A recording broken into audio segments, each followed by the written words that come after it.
With me ഞാൻ രേഖ. ഇന്ന് എൻ്റെ കൂടെ ഇരിക്കുന്ന ആള് എനിക്ക് എത്രത്തോളം സംസാരിച്ചാലും മതി വരാത്ത ഒരാളാണ് ആദി ദ മെന്റലിസ്റ്റ്.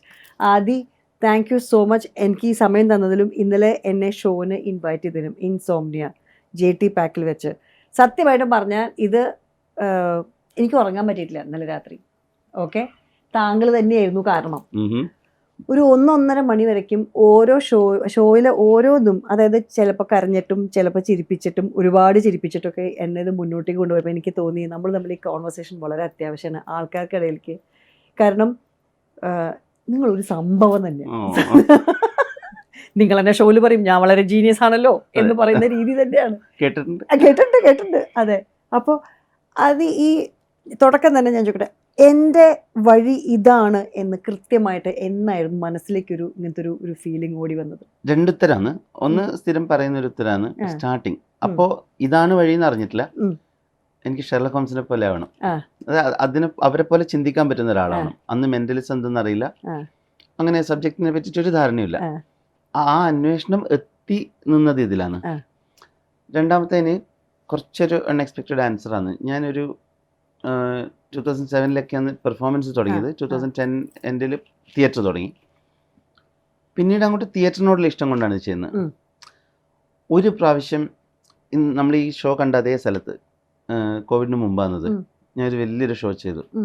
ഇപ്പോൾ ലോകത്തിലെ ഏറ്റവും വലിയ ഹിപ്നറ്റിസ്റ്റ് ആന്റണി ജാക്വിൻ, അത് UK ഞാൻ അദ്ദേഹത്തിൻ്റെ അടുത്താണ് പഠിച്ചത്. Then we became friends. നമ്മൾ കൊളാബറേറ്റ് ചെയ്തിട്ട് ഒരു ഇന്റർനാഷണൽ ഇവന്റ് ഇതേ സ്ഥലത്ത്. അത് ഭയങ്കര അൺഎക്സ്പെക്റ്റഡ് ആയിട്ട് എനിക്ക് ഫെയിലിയർ പോലെയായി. ഇൻ എ സെൻസ് ജനങ്ങൾക്കല്ല, ആസ് എ പെർഫോമർ നമ്മളിങ്ങനെ പറയില്ല മേർഫീസ് ലോ എന്നൊക്കെ പറയുന്നത്, എന്തൊക്കെ ഒരു ഷോയിൽ റോങ് ആവാൻ പറ്റുമോ ഒക്കെ. അതായത് കയറുമ്പം LED വാൾ വർക്ക് ചെയ്യില്ല, മൈക്ക് വർക്ക് ചെയ്യില്ല. നമ്മളൊരു പർപ്പസ്ഫുള്ളി ഇരുന്നിട്ടൊരു സ്ക്രിപ്റ്റ് ഉണ്ടാക്കുമായിരിക്കും ഒരു സിനിമയ്ക്ക് വേണ്ടിയിട്ട്. എന്തൊക്കെ ഒരു ഷോയിൽ റോങ് ആവാം, അതൊക്കെ എഴുതിയാലും ഇത്രയും വരില്ല. പക്ഷെ നമ്മളത് മാനേജ് ചെയ്തു. പക്ഷെ അത് ഞാൻ ബാക്ക് സ്റ്റേജിൽ പോയി, we got A standing ovation എന്നാണ്. പക്ഷെ ബാക്ക് സ്റ്റേജിൽ ഞാൻ പോയിരുന്നു, ഞാൻ കരഞ്ഞു, ഭയങ്കരമായിട്ട് കരഞ്ഞു. അതിൻ്റെ ആഫ്റ്റർ എഫക്റ്റ് പറയുന്നത് പിന്നത്തെ 3.5 മാസത്തെ ഷോ ഒക്കെ ഞാൻ ക്യാൻസൽ ചെയ്യാം. എനിക്ക് ഇത് പെർഫെക്റ്റ് ആക്കിയിട്ട് ഇതേ ഷോ നമ്മൾ എന്നിട്ട് മലേഷ്യയിൽ ചെയ്തു.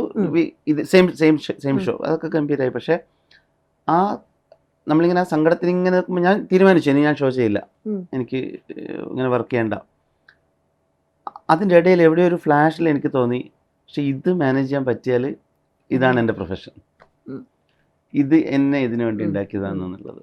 സോ അതായിരുന്നു യഥാർത്ഥ മൊമെന്റ്. അത് ഇത് മാത്രമാണ് ഞാൻ ചെയ്യേണ്ടത് തീരുമാനിച്ചത് അവിടുന്നാണ്. അപ്പോൾ ഒരു ഫെയിലിയർ എന്ന് വിചാരിച്ചൊരു മൊമെന്റ് എന്നാണ് തുടക്കം അല്ലേ? എന്നാലും ആൾക്കാർക്ക് ഒരു ഇൻട്രസ്റ്റ്, അവർക്ക് മനസ്സിലാവാൻ ചോദിക്കാൻ, what is difference between magic and mentalism? രണ്ടും ഒരു ട്രീൻ്റെ ഒരു സമയത്തെത്തുമ്പോൾ 2 ബ്രാഞ്ചായിട്ട് ഇങ്ങനെ പോലെ സംഭവം തന്നെയാണ്. പക്ഷേ മാജിക് കൊണ്ട് മാത്രം ഇതിനെ ഡിഫൈൻ ചെയ്യാൻ പറ്റില്ല. ഒരു മെന്റലിസ്റ്റ് മജീഷ്യൻ ആയാലേ പറ്റുള്ളൂ. പക്ഷെ അത് മാത്രമല്ല ഈ സബ്ജക്റ്റ്. ഇതിൽ ഒരുപാട് സബ്ജക്റ്റുകൾ അധികം വരും. നമുക്ക് ഹിപ്നോസിസ് എന്ന് പറയുന്ന സബ്ജക്റ്റ്, നമ്മൾ ഇന്നലെ സ്റ്റോറിൽ സജഷൻ പോലെയുള്ള ചില സൈക്കോളജിക്കൽ എലിമെന്റ്സ്, ചിലതല്ല കുറച്ചധികം. ബോഡി ലാംഗ്വേജ് പോലത്തെ പ്രിൻസിപ്പിൾ നമ്മൾ ഉപയോഗിക്കലുണ്ട്, പക്ഷെ അത് മെയിൻ ആയിട്ടല്ല. അത് കൂടുതലും പലരും ചെയ്യുന്നത് ഒരു സൈക്കോളജിയുടെ പാർട്ട് അല്ലെങ്കിൽ പോയാൽ എൻ്റെ ഒരു മേമ്പടി ഉപയോഗിക്കുക എന്നുള്ളതാണ്. പിന്നെ പ്രോഗ്രസീവ് എനഗ്രാം, നിമോണിക്സിന്റെ മെമ്മറി, ഇതുപോലെ ഒരുപാട് സബ്ജക്റ്റുകൾ കൂട്ടിച്ചേർത്തിട്ട് ഇതിനെ റാപ്പ് ചെയ്യുമ്പോൾ അത് മാജിക്കിന്റെ ഒരു ഐഡിയയെ തോന്നില്ല, അതുപോലെയാണെന്നേ തോന്നില്ല. അപ്പോൾ നമ്മൾ കൂടുതലും നമ്മൾ മാജിക് എന്ന് പറയുമ്പോൾ ചിന്തിക്കുന്ന എലമെന്റ്സ് നമ്മൾ ഉപയോഗിക്കുന്ന വിഷ്വൽ മൊമെന്റ്സിന് വേണ്ടിയിട്ടാണ്. ഇന്നലെ ഷോയിലും അത് ഇടയ്ക്കിടയ്ക്ക് ഉണ്ടെങ്കിൽ എല്ലാത്തരം ഓഡിയൻസിനും ഒന്ന് ഹുക്ക് ചെയ്തിരുത്താൻ പറ്റും, അല്ലെങ്കിൽ കോൺവെർസേഷൻ പോലെ മാത്രമായി പോകും. അപ്പൊ അങ്ങനെ വെച്ചാൽ ഞാൻ പറട്ടെ, ഇപ്പൊ എന്റെ മനസ്സിൽ തോന്നുന്നത് മാജിക് എന്ന് പറയുന്നത് ഒരു പാക്ക് ഓഫ് കാർഡ്സ് നിന്ന് ഒരാളോട് ഒരു കാർഡ് എടുക്കാൻ പറയുന്നു, മജീഷ്യൻ അല്ലെങ്കിൽ ആ മനുഷ്യൻ പറയുന്നു ഇതാണ് കാർഡ് നിങ്ങളുടെ കയ്യിലെന്ന്. പക്ഷെ മെന്റലിസ്റ്റ് എന്ന് പറയുന്ന ആള് ഇമാജിനറി കാർഡ് പാക്ക് എന്ന് ഒരു കാർഡ് എടുത്ത് മനസ്സിൽ വെക്കാൻ പറയുന്നു, എന്നിട്ട് മനസ്സിൽ നിന്ന് അത് എടുക്കുന്നു. അതാണോ? നിങ്ങളൊരു കാര്യം വിചാരിക്കുന്നു, ഞാനത് കണ്ടുപിടിക്കുന്നു എന്നാണെങ്കിൽ I would rather not do it with cards. കുറെയൊക്കെ നമുക്ക് നമ്മൾ വിചാരിക്കുന്ന ഔട്ട്കത്തിലേക്ക് സബ്ജക്റ്റിനെ എത്തിക്കാൻ പറ്റും. മാജിക്കിൽ തന്നെ മെന്റൽ മാജിക് എന്ന് പറഞ്ഞൊരു സെഗ്മെന്റ് ഉണ്ട്, അതിൽ ഏകദേശം, പക്ഷെ അതിന് കാർഡ്സ് വേണം. എക്സാക്ട്ലി. നമ്മൾ ഇതെന്ത് മാജിക് ആണെന്ന് വിചാരിച്ചിട്ട് ഇതിനെ നമുക്ക് ചിന്തിക്കാൻ പറ്റാത്ത വെച്ചാൽ നമ്മൾ ചിന്തിച്ച് പരിചയമില്ലാത്ത വേറൊരു ട്രാക്ക്, ഒരു പാരലൽ ട്രാക്കിലൂടെ ചിന്തിക്കുന്നുണ്ടെങ്കിൽ ഇതിന്റെ തോട്ട് പ്രോസസ്സ് ക്രാക്ക് ചെയ്യാൻ പറ്റുള്ളൂ. അത് നമുക്ക് ശീലമില്ലാത്തതുകൊണ്ടാണ്. എങ്ങനെ ഇത് ഒന്നാവുന്ന വെച്ചാൽ രണ്ടും മേക്ക് ബിലീഫ് ആണെന്നുള്ളതാണ്. അതാണ് Yeah. കറക്റ്റ്. എവിടെയോ താങ്കൾ പറഞ്ഞു കണ്ടു, consider I M the smart Guy in the room. നിങ്ങളുടെ മുമ്പിൽ ഇരിക്കുമ്പോൾ അത് ബുദ്ധിമുട്ടാണ്. പക്ഷെ കുറെ ആൾക്കാർ താങ്കളുടെ മുമ്പിൽ വന്നിരിക്കാൻ പേടിച്ചിട്ടുണ്ടാവില്ലേ? അതന്നെ, അങ്ങനെ അനുഭവങ്ങളുണ്ടോ? പിന്നെ അല്ലാണ്ട്. അപ്പൊ അത് അതിപ്പോ ഇപ്പൊ ലാസ്റ്റ് കഴിഞ്ഞ ആഴ്ചത്തെ ഷോന് തന്നെ ഉണ്ടായിരുന്നു ഒരു, പക്ഷെ it was like too much fun. അവര് ഒരു ബാങ്ക് മാനേജറാണ്. അപ്പൊ എന്നിട്ട് പക്ഷെ അവര് നോക്കില്ല വെച്ചാല് കണ്ണിലേക്ക് നോക്കില്ലെന്നോ, അത് കോമഡിയായി. അവരെന്നെ ഹഗ് ചെയ്യാൻ വരുന്നൊക്കെ കാലിലേക്കാ, എങ്ങനെ പറഞ്ഞാലും മുഖത്ത് നോക്കില്ല. പിന്നെ അത് കുറെ നമ്മൾ അറിയപ്പെടുന്ന, നമ്മൾ ഭയങ്കര ലൈക്ക് ഗടാഗടിയൻ എന്നെല്ലാം നമ്മളിങ്ങനെ അങ്ങനത്തെ അല്ലെങ്കിൽ നമ്മൾ സമൂഹത്തില് പോട്ടെ വില്ലാളി വീരൻ അങ്ങനെയൊക്കെ കാണുന്ന ആൾക്കാരില്ലേ, അവരൊക്കെ അങ്ങനെ ഉണ്ട്. പേര് പറഞ്ഞാൽ നന്നായിട്ട് അറിയാവുന്ന ആൾക്കാരുണ്ട്, അതുകൊണ്ട് ഞാൻ പറയുന്നില്ല. അപ്പൊ നമ്മള് ഷോ കണ്ട് തീർന്ന പ്രശ്നങ്ങളും തോന്നുന്നു. നമ്മൾ അങ്ങനെയല്ലല്ലോ അതിനെ അപ്രോച്ച് ചെയ്യുന്നത്. അത് ഈ കഥകൾ കേൾക്കുമ്പോൾ ചിലപ്പോൾ എല്ലാവർക്കും പറയാൻ സമയം ഉണ്ടാവില്ല ഫുള്ള്. അപ്പൊ പറയും ആള് ഇങ്ങനെ ചെയ്തു. അപ്പൊ ഈ കഥകൾ കൈമാറി വരുമ്പോ ഈ ചെയ്തത് മാത്രമേ ഓർമ്മയുണ്ടാവുള്ളൂ. അത് പേടിച്ചിട്ടാന്ന് തോന്നുന്നു. പിന്നെ സിനിമയൊക്കെ കണ്ടിട്ട് നമ്മളൊരു ഐഡിയ ഉണ്ടല്ലോ. താങ്കളുടെ ഒരു എൻട്രി പോയിന്റ് അല്ലേ? എന്റെ അഡ്രസ് കൂടുതലേക്ക് എത്തിച്ചത് ആ സിനിമയായിരിക്കും, മലയാളികളിലേക്ക്. അതെ. പക്ഷെ താങ്കളൊരു കുറച്ചു കാലത്തിന് മുമ്പ് ലക്ഷറി ക്രൂസിൽ ജോലി എടുക്കാൻ പോയി. I was performing. അപ്പൊ അത് ആ ഒരു കൾച്ചറിലേക്ക് ഒരുപാട് പുതിയ ആൾക്കാരെ കാണുന്നു. ഭാഷ ഇംഗ്ലീഷാണ്. അതിൽ നിന്നും മലയാളത്തിലേക്ക് വരുമ്പോൾ പല നാടുകളിലെ പല ഓഡിയൻസിനെയും കൾച്ചറൽ ആ ഒരു ബിഹേവിയർ അല്ലെങ്കിൽ ഈ നോട്ടം അതൊക്കെ എങ്ങനെയാണ്? എനിക്ക് പോകാനുണ്ടായിരുന്ന ഒരു ഇൻസ്പിറേഷൻ തന്നെ, അന്ന് ഞാൻ ബോഡി ലാംഗ്വേജ് എന്ന് പറയുന്ന സബ്ജക്റ്റിലാണ് പഠിക്കാൻ നോക്കുന്നത്. ഒരു കുറെ അധികം വർഷം അതിൽ സ്പെൻഡ് ചെയ്തിട്ടുണ്ടായിരുന്നു. അപ്പോൾ അടുത്ത സ്റ്റേജ് എന്ന് പറയുന്നത് കൾച്ചറൽ ഡിഫറൻസസ് പഠിക്കണം. അപ്പോൾ പിന്നെ അങ്ങനെ പൈസയൊന്നുമില്ല അധികം, പിന്നെ വീട്ടിൽ അങ്ങനെ വലിയ സാഹചര്യം ഉണ്ടായിട്ടില്ല. അപ്പോൾ ഇതാകുമ്പോൾ നല്ല ഓപ്ഷൻ ആയിരുന്നു. കാരണം എനിക്കിതിൽ കൂടുതൽ എക്സ്പ്ലോർ ചെയ്യാൻ പറ്റും. എനിക്ക് പഠിക്കണമെങ്കിൽ ഫർദർ പഠിക്കണമെങ്കിലും അവിടെ പോയാൽ കൊള്ളാം. അപ്പോൾ എല്ലാം ഒന്നിച്ചു വന്നു. ഒരു ലോകത്തിലെ ഏറ്റവും വലിയ ലക്ഷറി ക്രൂസ്, നമ്മൾ ടൈറ്റാനിക് ഒക്കെ ഉണ്ടായ കമ്പനിയാണ്. അപ്പോൾ അവര് അടുത്ത് തന്നെ 100-ലധികം ആൾക്കാർ വർക്ക് ചെയ്യുന്നുണ്ട്. പിന്നെ 2 ആഴ്ച കൂടുമ്പോൾ ആൾക്കാർ പോകും. അപ്പോൾ പുതിയ ഓഡിയൻസ് ആണ്. നമുക്ക് അവരോടൊരു റാപ്പ് ഉണ്ടാക്കാനോ അവരെ പഠിക്കാനോ ഒബ്സർവ് ചെയ്യാനുള്ള സമയമുണ്ട്. അപ്പോഴത്തേക്കിനും അടുത്ത ആൾക്കാർ വന്നു. Such an experience. അപ്പം എനിക്ക് ബേസിക്കലി അമേരിക്കൻ അവിടെ നിന്നാണല്ലോ 21 വയസ്സായിരുന്നു. അപ്പം എനിക്ക് അവിടുത്തെ ആളുകളെയാണ് ശരിക്കും അപ്പോഴും എനിക്ക് എളുപ്പം. അവര് കാരണം എന്തോരം എക്സ്പീരിമെന്റ്സ് ചെയ്തിട്ടുണ്ട്, എന്തോരം ഷോസ് ചെയ്തിട്ടുണ്ടാവും. അപ്പൊ അവിടെ നിന്നാണ് ഞാൻ ഈ ഇൻസോംനിയയുടെ ഫസ്റ്റ് ത്രെഡ്. ഇപ്പോഴും നമ്മുടെ ഷോയിന് 4 ഷോ ആയിട്ടും സെയിം പേര്, വേറെ പ്രൊഡക്ഷൻ ഉണ്ടായിരുന്നു. അപ്പം ഇതിന്റെ ഫസ്റ്റ് ത്രെഡൊക്കെ ഞാൻ ആ സമയത്താണ് ഡെവലപ്പ് ചെയ്യുന്നത്. അപ്പൊ എനിക്ക് അവര് ചിന്തിക്കുന്നത് ഭയങ്കര കൂടുതൽ അവര് എൻജോയ്മെന്റിനും എന്റർടൈൻമെന്റിനും പ്രാധാന്യമുണ്ട് അവരുടെ ലൈഫിൽ, ഡേ ടു ഡേ ലൈഫിൽ. അപ്പൊ അതുകൊണ്ട് എനിക്ക് അവരുടെ നെറ്റിഗ്രിറ്റി കാര്യങ്ങൾ അറിയാം, എവിടെ അവരെ ചിരിപ്പിക്കാം, എവിടെ കരയിക്കാം എന്നൊക്കെ നന്നായിട്ട് അറിയാം. എന്റെ എക്സ്പെരിമെന്റ് സ്റ്റേജ് അതായിരുന്നു. അവിടുന്ന് പിന്നെ നമുക്ക് കൂടുതൽ എക്സ്പോഷർ കിട്ടിയ കുറച്ച് രാജ്യങ്ങളുണ്ട്. GCC-യിലുള്ള മലയാളികളാണ് നമ്മളെ കുറെ കൂടി ആദ്യം മനസ്സിലാക്കിയത്, സപ്പോർട്ട് ചെയ്തു. കേരളത്തിലെ മലയാളി അനലൈസ് ചെയ്യുമ്പോൾ എങ്ങനെയാ? അങ്ങനെയല്ല, ഞാൻ പിന്നെ വളരെ ലേറ്റ് ആയിട്ടാണ് ഞാൻ ഇടത്തേക്ക് തിരിച്ചു വരാൻ തീരുമാനിച്ചത്. അപ്പം ഏറ്റവും സ്കെപ്റ്റിക്കൽ ആയിട്ടുള്ള ആളുകൾ, അത് വെറുതെ പറയുന്നതല്ല, ലോകത്തിൽ തന്നെ ഏറ്റവും സ്കെപ്റ്റിക്കൽ ആയിട്ടുള്ള ആൾക്കാർ നമ്മളെയാ. അങ്ങനെ വെച്ചാൽ ഏറ്റവും മണ്ടത്തരങ്ങൾ വിശ്വസിക്കുന്നത് നമ്മുടെ ആളുകൾ തന്നെയാണ്. മിസ്റ്റേക്സ് അങ്ങനത്തെ കുറേ കാര്യങ്ങളില്ലേ. അപ്പം ഒരു വേണ്ടാത്ത തീരുമാനമാവുമോ എന്ന് എല്ലാവർക്കും സംശയം ഉണ്ടായിരുന്നു. എൻ്റെ വീട്ടുകാർക്കൊന്നും താല്പര്യം ഉണ്ടായില്ല. കാരണം അവിടെ ഇങ്ങനെ ഒരു നല്ലൊരു സ്ഥലത്ത് ഇങ്ങനെ നിൽക്കുമ്പം എന്തിനാണ് റിസ്ക് എടുത്തിട്ട് ഇങ്ങോട്ട് വരിക. പക്ഷേ പിന്നെ വലിയൊരു റിസ്ക് അല്ലേ. കാരണം ഈ മിസ്റ്റിസിസം രീതിയിലുള്ള അങ്ങനത്തെ കാര്യങ്ങൾ, ആസ്ട്രോളജി അങ്ങനത്തെ ഒക്കെ കാര്യം പറഞ്ഞുകൂടി ഇത് വേഗം സെല്ല് ചെയ്യാം. നമ്മളൊരു ഇങ്ങനെ ഒരു കാര്യം പറഞ്ഞാൽ ഇന്റലക്ച്വൽ അങ്ങനെ ഒരു ലൈനിലൊരു കാര്യമൊക്കെ പറഞ്ഞ് ഇവിടെ കൺവിൻസ് ചെയ്തൊന്ന് ലോഞ്ച് ചെയ്യാൻ ഭയങ്കര ബുദ്ധിമുട്ടാണല്ലോ. അപ്പൊ ആ സിനിമ അവരെന്നോട് പറയുമ്പോഴും ഞാൻ പറഞ്ഞു അത് ഭയങ്കര റിസ്ക് ആണ്. പിന്നെ കുറെ തവണ കൺവിൻസ് ചെയ്തിട്ടാണ് നമ്മളത് ചെയ്യാന്ന് തീരുമാനിച്ചത്. പക്ഷെ അത് വളരെ നന്നായി ആക്സെപ്റ്റ് ചെയ്തു. അപ്പൊ പിന്നെ അതൊരു ഉത്തരവാദിത്തം കണക്കായി. കാരണം നമ്മളിത് പറയുകയും ചെയ്തു. ശരിക്കും ഗോസ്റ്റ് ആ ഒരു കോൺസെപ്റ്റിൽ എനിക്ക് ഒട്ടും വിശ്വാസമില്ല, ഞാൻ അതിന് എതിരാണ്. പക്ഷെ സിനിമയിൽ അത് ഉപയോഗിക്കേണ്ടി വന്നു. അപ്പൊ ഞാൻ അവരോട് പറയുന്നുണ്ട്, ഇത് എവിഡന്റ് ആക്കിയിട്ട് ഇന്റർവ്യൂസിലെങ്കിലും നമുക്കിത് ക്ലിയർ ആയിട്ട് പറയേണ്ടതുണ്ട്. അങ്ങനെ ഇരുന്ന എല്ലാ ഇന്റർവ്യൂവും നമ്മളിത് പറഞ്ഞു. എന്നാലും കൂടുതൽ ആൾക്കാർ എത്തുന്നത് മറ്റേ കേൾവിയിലേക്കാണ്. അപ്പോൾ ഇതേ രീതിയിൽ പിന്നീട് വരാൻ തുടങ്ങിയ ആളുകളും ക്ലെയിം ചെയ്യാനും മറ്റും തുടങ്ങുമ്പോൾ നമുക്കതൊരു ഉത്തരവാദിത്തമായി, ഇവിടുന്ന് പോകാൻ പറ്റാണ്ട് പോലെ. Oh my God. ഈ ഷോ ചെയ്തിട്ട് എപ്പോഴെങ്കിലും ഒരു തിരിച്ചറിവ്, ഓരോ പ്രാവശ്യവും ഒരു തിരിച്ചറിവ് ഉണ്ടാകുമ്പോൾ ഏറ്റവും അധികം വിചാരിച്ചിരുന്ന ഷോയിൽ വളരെയധികം അവനവനെ ഇമ്പാക്റ്റഡ് ആയിട്ടൊരു ഒരു മൊമെന്റോ അല്ലെങ്കിൽ ഒരു എക്സ്പീരിയൻസ് ഉണ്ടായിരുന്നു? കുറച്ചുകൂടി വിശാലമായ ഒരു ഉത്തരം, പക്ഷെ ഉത്തരം വലുതെന്നല്ല. ഒരു സ്റ്റേജിൽ ഇത് ഈസ് നോട്ട് അബൌട്ട് എഫക്റ്റ് എന്നുള്ളൊരു, അതാണ് ഏറ്റവും അവസാനം കിട്ടിയെന്ന് തോന്നുന്നു. അവസാനം ഇൻ ദ സെൻസ് കുറച്ചായി അത് ഞാൻ ക്യാരി ചെയ്യാൻ തുടങ്ങിയിട്ട്. അപ്പോഴാണ് നമ്മൾ ഓരോരുത്തരും ഓരോ കഥയാണ്, ഓരോ കഥയിൽ നിന്ന് അവർ വരുന്നത്. ആ ഹാളിലുള്ള ഈച്ച് ആൻഡ് എവ്രി വൺ, അത് 700 പേരുടെ തിയേറ്റർ ആയാലും 1000 പേരുടെ തിയേറ്ററിലും എല്ലാവരും ഇമ്പോർട്ടൻ്റ് ആണ്. നമ്മൾ അവരെ ഓരോരുത്തരെയും കാണണം എന്നുള്ളൊരു സംഭവം എനിക്ക് അവിടെയാണ്. അപ്പോഴാ മൊമെന്റ്സിൽ ഫോക്കസ് ചെയ്യാൻ തുടങ്ങി, ഇമോഷൻസിൽ ഫോക്കസ് ചെയ്യാൻ പറ്റുന്നത്. പൊതുവെ ഇങ്ങനെ ഒരു ഉത്തരമായിരിക്കില്ല നിങ്ങൾ എക്സ്പെക്ട് ചെയ്തിട്ടുണ്ടാവുക, പക്ഷേ it's not about tricks, it's not about.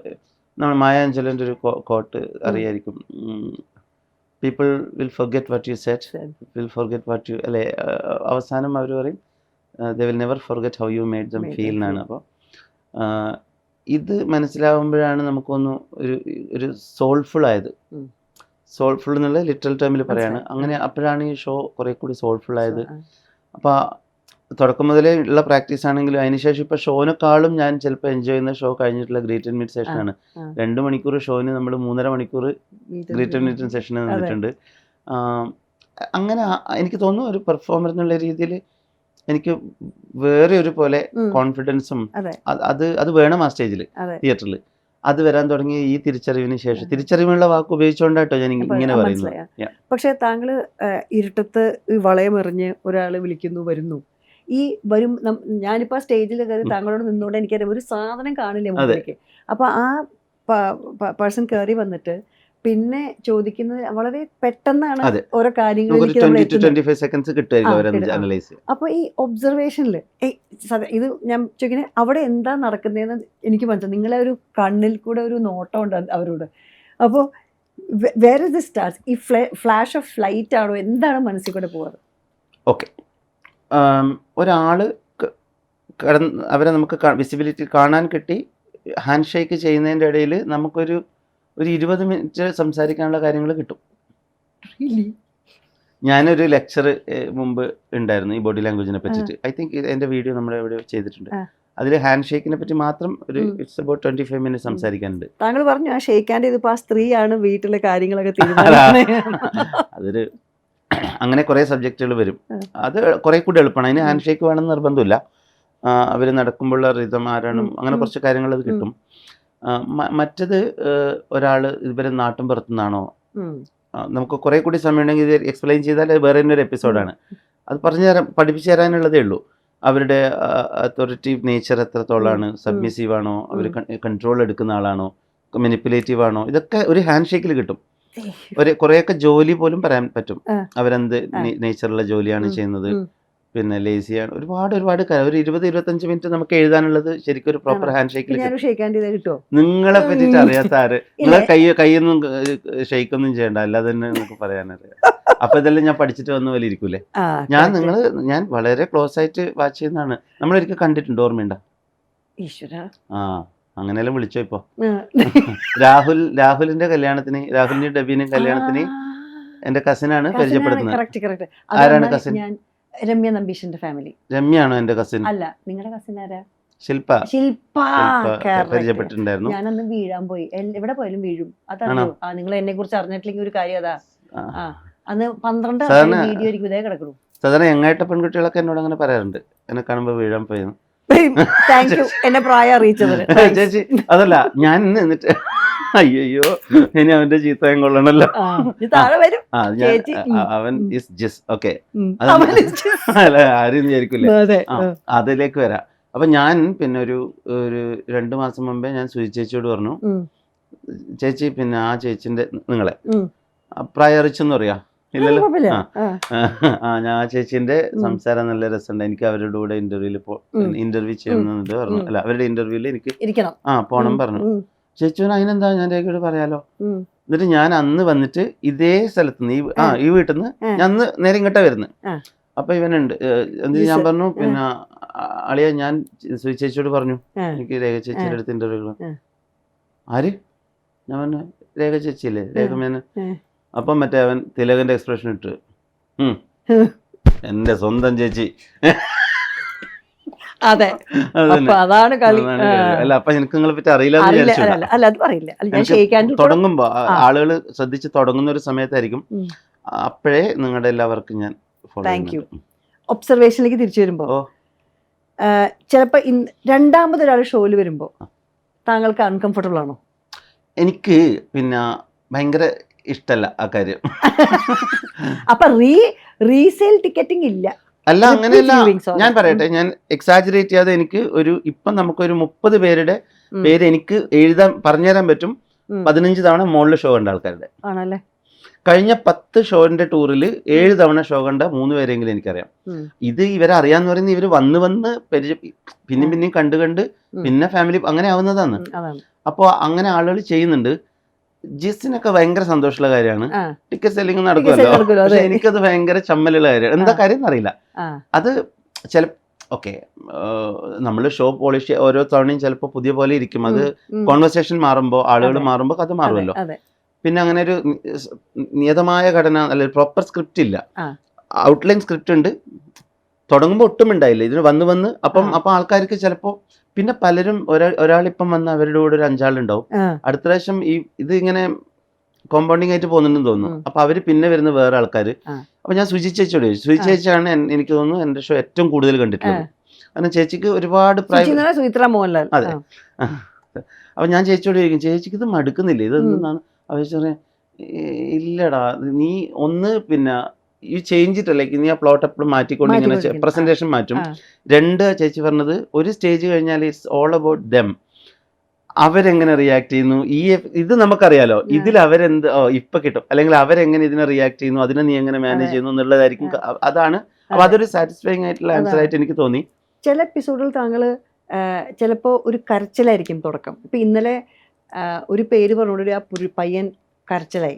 അത് എനിക്കും കണ്ണു നിറഞ്ഞ കാര്യമായിരുന്നു. പിന്നെ 2 കുട്ടികൾ, 12 വയസ്സായ പയ്യൻ വന്നപ്പോഴും, ഞാൻ പേര് പറയുന്നതിൽ എനിക്ക് അവരുടെ പേരുകൾ പുറത്തു പറഞ്ഞാൽ അവരെ ബുദ്ധിമുട്ടിക്കേണ്ട, ആ കുട്ടിയുടെ പറഞ്ഞപ്പോൾ എനിക്ക് ഭയങ്കരമായിട്ട് കണ്ണിൽ വെള്ളം വന്നു. അപ്പോൾ പക്ഷെ ഇതിൽ പൊട്ടിച്ചിരിയായിരുന്നു കൂടുതലും. ചില ഷോകൾ കരച്ചിലാണെങ്കിൽ ചില ഷോകൾ അതെങ്ങനെയാ തീരുമാനിക്കുന്ന ഫ്ലോ? അതെനിക്ക് തീരുമാനിക്കാൻ തോന്നുന്നു. അത് ഇപ്പോഴാണ് ഇതിങ്ങനെ പോയാൽ നന്നാവുന്നുള്ളൊരു. ഇപ്പം ഈ കഴിഞ്ഞ കുറച്ച് നാളുകളായിട്ട് നമ്മൾ 2 ഷോ ചെയ്യുന്നുണ്ട് ഒരു ദിവസം. അപ്പം ഞാനത് എക്സ്പെരിമെൻ്റ് ചെയ്യുന്നുണ്ടായിരുന്നു. ഒരു ഷോ നമ്മൾ പ്രോപ്പർ ഇമോഷണൽ, അതായത് അന്ന് ആളുകൾ കൂടുതൽ കരഞ്ഞിട്ട് എൻ്റെ ആ ചിരിക്കാനുള്ള എപ്പിസോഡിൽ നമ്മൾ കിടക്കാൻ മൊമെന്റ് ഇട്ടിട്ട് എന്നിട്ട് ആളുകൾ അവസാനം ചിരിക്കാൻ സമയം എടുക്കുന്നു. നമുക്കവരെ, കാരണം നമ്മൾ എപ്പോഴും ഒരു 4-5 അല്ലെങ്കിൽ 6 ക്യാമറയോളം ഓഡിയൻസിൽ വെക്കും. ബേസിക്കലി ഇത് റീൽ ഉണ്ടാക്കാൻ വേണ്ടിയിട്ട് മാത്രമല്ല, എനിക്കിത് പഠിക്കാനാ, നമുക്ക് ഒബ്സർവ് ചെയ്തിട്ട് പഠിക്കാലോ. അപ്പം എന്താ വർക്ക് ചെയ്യുന്നതൊക്കെ. അപ്പം നമുക്ക് മനസ്സിലായി, എനിക്കിത് കാണുന്നുണ്ട്, അവർക്ക് ചിരിക്കണമെന്നുണ്ട് അവരുടെ ആയും, പക്ഷെ ഇതിന്ന് തിരിച്ചു വരണ്ടേ, അതുപോലെ ആവുന്ന ഷോസ് ഉണ്ട്. പക്ഷെ ഞാൻ എന്താ ശ്രദ്ധിക്കുന്ന വെച്ചാൽ ഷിഫ്റ്റ്, ഇതിലെന്താണ് ഇങ്ങനെ ഇമോഷണൽ ഷിഫ്റ്റ് എന്ന് ചോദിക്കുമ്പം പലപ്പോഴും എന്തിനാ കരയുന്നതെന്ന് അവർക്ക് പറയാൻ പറ്റുന്നുണ്ടാവില്ല. അല്ലെങ്കിൽ ഭയങ്കര ഒരു തമാശ സംഭവിക്കണം എന്നില്ല ആ ചിരി വരെ. അപ്പം ഞാൻ വിചാരിക്കുന്നത് ഇതൊരു നോട്ട് കെമിക്കൽ, അതല്ല, ഞാൻ ഇതെങ്ങനെയാണ് കാണുക, അതായത് ഒരു ചിരിന്ന് പെട്ടെന്ന് സമയം കൊടുക്കാതെ ആ ചിരി തീരുന്നതിന് മുമ്പേ നിങ്ങൾക്ക് അവരൊന്ന് ഒരു പെയിൻ കൊടുക്കാൻ പറ്റിയ ഒരു ഹുക്കില്ലേ, കൊളുത്തി വലി, അതൊക്കെയാണ് ഫീൽ ഗുഡ്. ഇതിങ്ങനെ മിക്സ് ചെയ്യുന്നതിൽ ഒരു സൈക്കോ പരിപാടി ഉണ്ട്. ഞാൻ അതാണ് നമ്മുടെ ഇൻസോംനിയയുടെ മാജിക്, അതാണെന്ന് തോന്നുന്നു. Oh my God. സത്യം പറഞ്ഞാൽ ഈ ഒരു ഇതിൽ നിന്ന് കുറച്ച് ഞാൻ പിന്നോട്ടേക്ക് കൊണ്ടുവച്ചാല്, വീട് നാട് കാഞ്ഞങ്ങാടല്ല, കാഞ്ഞങ്ങാട്ട് വീട്ടിൽ ആ ഒരു ഈ എത്ര വയത്തിൽ ഞാൻ പറഞ്ഞല്ലോ ഇങ്ങനെ ഇത് വേണം എന്ന് പറഞ്ഞപ്പോൾ വീട്ടിൽ ഇന്നലെ ഞാൻ പറഞ്ഞു കേട്ടു. അതായത് അച്ഛനമ്മോട് ആദ്യം പറയുമ്പോൾ വിഷമായിരുന്നു, അവർക്കൊന്നും ഇഷ്ടമുണ്ടായിണ്ടാവില്ല ഈ ഒരു ഇത് എടുക്കുമ്പോൾ അല്ലേ, അങ്ങനത്തെ ഒരു കഥ. അപ്പം you said you went through A little bit of N of track. അപ്പോൾ വീട്ടിൽ എങ്ങനെയായിരുന്നു, വീടിൻ്റെ ചില നല്ല ആ ഒരു വീട് എന്ന കോൺസെപ്റ്റിൽ നിന്ന് മെന്റലിസം എങ്ങനെയാണ് തുടങ്ങിയത്? നമ്മുടെ വീട് ഒരു തനി നാട്ടിൻപുറം ആണ് കാഞ്ഞങ്ങാട് എന്ന് പറയുന്നത്. പക്ഷെ നിങ്ങൾക്ക് കാഞ്ഞങ്ങാട് അങ്ങനെ ഭാഷയില്ല കേട്ടോ, അത് കുറെ മാറിയില്ലേ കൊച്ചി വന്നപ്പോ. പിന്നെ ചെറുപ്പത്തിലെ നന്നായിട്ട് യാത്ര ചെയ്യുന്നുണ്ട്, പിന്നെ അപ്പൊ ഒരു ന്യൂട്രൽ ഇത് പിടിച്ചതാണ് പർപ്പസ്ഫുള്ളി ആയിട്ട്. അത് ഒരു ചെറിയ വീട്, വളരെ വളരെ സ്നേഹമുള്ള ആൾക്കാർ. നമ്മളെ തറവാട് നല്ല പറഞ്ഞാൽ അങ്ങനെ ആ നാട് അങ്ങോട്ട് കയറിയ പിന്നെ എല്ലാം ബന്ധുക്കൾ വന്നു. അപ്പം എല്ലാവർക്കും ഭയങ്കര സ്നേഹം അന്ന് നിന്നു കേട്ടോ. എല്ലാവരും നല്ല സ്നേഹമാണ്. വീട് was open for every one. നാട്ടിലെ എല്ലാവർക്കും, അച്ഛനും അച്ഛൻ്റെ ഏട്ടനൊക്കെ അങ്ങനെയാണ്. അവര് ഒരു സമാന്തര കോടതിയാണ് നാട്ടിലെ. വീട്ടിലാണ് തീർപ്പുകളും സംസാരം, അതൊക്കെ അങ്ങനെ ഒരു രീതിയാണ്. അപ്പോൾ എപ്പോഴും ഗസ്റ്റുകള്, നമുക്ക് എപ്പോഴും 4 പേർക്കുള്ള ഭക്ഷണം അധികം ഉണ്ടാക്കി വെക്കണം, ആരും വന്നാലും വന്നില്ല, അങ്ങനത്തെ എല്ലാം ഒരു വീടാ. അവിടെയൊന്നും നിന്നിട്ട് ഇങ്ങനെയൊന്നും ആലോചിക്കാൻ തന്നെ പറ്റില്ല. അത് റീഡിങ് മാത്രമാണ് എനിക്ക് തോന്നുന്നു എൻ്റെ ഡോർസ് തുറന്നത്. അതാണ് ഞാൻ ഇപ്പോഴും ഷോയില് ഒരു മൊമെന്റ് അതിനു വേണ്ടി ഞാൻ വെക്കുന്നത്. പല സ്ഥലത്തും നമ്മൾ അതിനെ പറ്റിയിട്ട് പറഞ്ഞു. അപ്പം അതില്ലെങ്കിൽ ആ റൂമെന്ന് ഒരു കുഞ്ഞു വീടാണ്, ഇപ്പോഴും അതുണ്ട്, അതേപോലെ ഉണ്ട്. അവിടെ നിന്ന് ഇങ്ങനെയൊന്നും ചിന്തിക്കാൻ എനിക്ക് പറ്റും തോന്നില്ല. അതിന് ഈ റീസെൻ്റ്ലി എൻ്റെ കൂട്ടുകാർ, നമ്മുടെ ടീമിലുള്ള ആളുകൾ തന്നെ ഒരു വന്ന്, അപ്പം ബെയിലി എന്ന് പറഞ്ഞിട്ട് എൻ്റെ ഓസ്ട്രേലിയയിലുള്ള ഒരു, അപ്പോൾ അവർ ആ വീട്ടിൽ വന്നിട്ട്, അപ്പം അവിടെ വേറെ വീടുകൾ, ഇപ്പം അമ്മേരെ വീട്, അമ്മ വലിയ വീടുകളൊക്കെ ഉണ്ട്, മീൻ സൗധങ്ങളൊക്കെ ഉണ്ട്. എന്നാലും ഞാൻ ഇവിടെ എന്തായാലും കൊണ്ടുപോയല്ലോ എന്ന്. അപ്പോൾ ബെയിലി അവിടെ നിന്ന് പറയുമ്പോൾ അപ്പോഴാണ് ഞാൻ അങ്ങനെ അത് ആലോചിച്ചത്. ബെയിലി മിഥുൻ നമ്മുടെ അടുത്ത സുഹൃത്തിനോട് പറയാണ്, എടാ അത് എൻ്റെ അവസ്ഥ ഈ റൂമിൽ നിന്നാണ് ഇവൻ തുടങ്ങിയത്. ആ റൂം കാണിച്ചിട്ടുണ്ട്, അതിൻ്റെ മരത്തിൻ്റെ ജനാലും എല്ലാം അവിടെ തന്നെ ഉണ്ടല്ലോ, കുറച്ച് ദ്രവിച്ചിട്ടാണ്. ഇവിടുന്നാണ് അവൻ തുടങ്ങിയത്. എന്നിട്ട് അവനൊരു സ്പീച്ച് തന്നു. ഇവൻ പറഞ്ഞത് മിഥുനൻ്റെ അടുത്ത് പറയാം. ഐ വാസ് ലൈക്ക്, എനിക്ക് തന്നെ ഭയങ്കര ഇമോഷണലായി. എന്നിട്ട് ഇപ്പൊ ഒരു 4 മാസം മുമ്പേ എൻ്റെ ഒരു ബ്രദർ പോലെ ഒരു സുഹൃത്തുണ്ട്, അനൂപ് എന്ന് പറഞ്ഞിട്ട്, അനുവേട്ടൻ. അനുവേട്ടൻ പറയാണ്, ഞാൻ പറഞ്ഞു, അനുവേട്ടൻ ഞാൻ ആ വീടൊന്ന് പൊളിച്ചിട്ട് നമുക്ക് വേറെ പോലെ, എടാ നീ ഒരിക്കലും ചെയ്യരുത്. ആള് പറയാം, ഞാൻ എന്തോന്ന്, അത് നമുക്ക് ഒരു സ്മാരകം പോലെ അവിടെ വെക്കണം. ഞാൻ സ്മാരകോ, ഇത് ഉറങ്ങുമ്പോ തലയിൽ പൊളിഞ്ഞു വീഴുന്നത്, 10 സ്ഥലം വെറുതെ പണിതിട്ട് വേറെ കെട്ടണം അത്രേ, അത് പൊളിക്കാൻ പാടില്ല. അല്ല, ഈ ചോദ്യത്തിന്റെ എക്സ്ട്രീം ഞാൻ പറയാണ്. അപ്പൊ അവരാരും കുറ്റം പറഞ്ഞിട്ടൊന്നും കാര്യമില്ല. കാരണം പിന്നെ ബിറ്റ് ഓഫ് മാഡ്നെസ് ഇല്ലെങ്കിൽ ഇതിങ്ങനെ ഒന്നും ചെയ്യാനോ ചിന്തിക്കാനോ അന്ന് പറ്റും. കാരണം ഇപ്പം പ്രശ്നമില്ല. ഇപ്പൊ നമ്മളൊരു നമ്മളെന്നല്ല, ഒരു വഴി ഓൾറെഡി ഉണ്ടെങ്കിൽ, ഇത് ഒരു കാട് പിടിച്ചു കിടക്കുന്ന സ്ഥലത്ത് പോയിട്ട് ഒരു റൂട്ടില്ലാതെ നമ്മൾ തിരിച്ചു വരല്ലേ ഉള്ളൂ. ഇത് വെട്ടിത്തെളിച്ചത് ഉണ്ടാക്കണ്ടേ. അപ്പം going back to the roots അല്ലേ. പക്ഷെ ഇൻസോംനിയ എഴുതുമ്പോ അങ്ങനെ സെപ്പറേറ്റ് ഒരു സ്പേസ് ഉണ്ടോ വീട്ടില്? അപ്പൊ ഒന്നും എഴുതിയിട്ടില്ലല്ലോ ഞാൻ. പിന്നെ അല്ല, ഇപ്പൊ പിന്നെ സ്ക്രിപ്റ്റുകൾ എഴുതി തുടങ്ങിയപ്പോ അല്ല, അപ്പൊ ഞാൻ ആടുന്ന് എഴുതുന്നില്ല. ഞാൻ എറണാകുളത്ത് വന്നില്ലേ, 2005 തൊട്ട് ഞാൻ എറണാകുളത്താണ്. എന്നാലും ആ എറണാകുളത്തിലെ വീട്ടിലും സ്പേസ് ഉണ്ടോ? അവിടെ മൊത്തം അങ്ങനത്തെ സ്പേസേ ഉണ്ടാക്കിയിട്ടില്ലോ. I have a big library. ഞാൻ പിന്നെ ഒട്ടും സോഷ്യലൈസ് ചെയ്യലില്ല ഇപ്പം. അങ്ങനെയല്ല, ഷോസ് ആണ് എല്ലാം ആൾക്കാരെ കാണാനും. ഇപ്പൊ നോക്കൂ, എന്റെ ചുറ്റുമുള്ളവര്, എന്റെ ഏറ്റവും അടുത്ത ഫ്രണ്ട്സ്, അതത് മേഖലയിലുള്ള പ്രൊഫഷണൽസ് ഗ്യാദർ ചെയ്യുക, അല്ലെങ്കിൽ അവരെ ട്രെയിൻ ചെയ്ത്, അങ്ങനെയാണ് ഈ ടീം. സോ എൻ്റെ ഏറ്റവും അടുത്ത ഫ്രണ്ട്സിനെ ഞാൻ കാണുന്നത് ഷോന. വീക്കെൻഡിൽ ഷോനുണ്ടാകുമ്പോൾ 2 തലേദിവസം അവർ വരും, എല്ലാവരും കൂടും, ഷോ കഴിഞ്ഞ് പിറ്റേ ദിവസം എല്ലാവരും പോകുന്നു. ഇതാണ്. പിന്നെ വിദേശത്തിലെ കൂടുതലും. അപ്പൊ ഇവിടെ ഉണ്ടാകുമ്പോൾ എനിക്ക് ഏത് സ്റ്റാർ ഹോട്ടലിനേക്കാളും കംഫർട്ട് ആവേണ്ടത് എൻ്റെ വീടാണ്. അപ്പൊ ഞാൻ പോയിട്ട് ചിലപ്പോൾ ഷോ കഴിഞ്ഞിട്ട് ഞാൻ 2 ദിവസം മുമ്പേ ഫ്ലൈറ്റ് മാറ്റിയിട്ടൊക്കെ വീട്ടിലേക്ക് വരും. അപ്പൊ അവിടെ ലൈബ്രറി, എൻ്റെ സ്റ്റുഡിയോ, എൻ്റെ കമ്പ്യൂട്ടർ, ഞാൻ അവിടെ ഭയങ്കര കംഫർട്ടബിൾ ആണ്. സോ അവിടെ ഡെഫിനറ്റ്ലി ആ സ്പേസ് ഉണ്ട്. ആ സ്പേസ് ശരിക്കും പറഞ്ഞാൽ ആവശ്യമല്ലേ.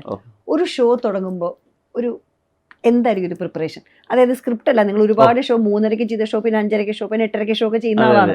എന്നാലും തൊട്ട് മുമ്പ് ഒരു 5 minutes ബിഫോർ ദ കോൾ എന്തായിരിക്കും? ഇപ്പം കുറെ സമാധാനമാണ്. ഇപ്പം ഇവരെല്ലാരും വന്നതിന് ശേഷം, ജിസൊക്കെ വന്നതിന് ശേഷം എല്ലാരും, രാജമൂർത്തി, അപ്പൊ ഇവരൊക്കെ റൈറ്റ് ലെഫ്റ്റ് നിൽക്കുന്നതുകൊണ്ട് കുറെ സമാധാനമുണ്ട്. മറ്റത് DJ കളിയായിരിക്കും. നമ്മൾ ഭയങ്കര കമ്പോസ്ഡ് ആണ്, മെഡിറ്റേഷൻ ഒക്കെ പറഞ്ഞ് ജാട കാണിക്കാന്നേ ഉള്ളൂ. അവിടെ DJ കളിയായിരിക്കും, ചെയറൊക്കെ വലിച്ചെറിഞ്ഞ, ലൈറ്റ് ശരിയാക്കി, നമ്മുടെ തലയിൽ ഇതെല്ലാം ഓടണം. കാരണം ഇതൊരു നോർമൽ ഷോനെ കൺസീവ് ചെയ്യുന്ന പോലെ ഇത് കൺസീവ് ചെയ്യാൻ പറ്റില്ല. ഇപ്പൊ മ്യൂസിക് നിങ്ങൾക്ക് പിന്നെ അവിടെ ലൈറ്റ് വേണം, ഇവിടെ ഇത് പറയാൻ പറ്റില്ല. കാരണം സ്ക്രിപ്റ്റ് പ്രോപ്പർ അല്ലല്ലോ.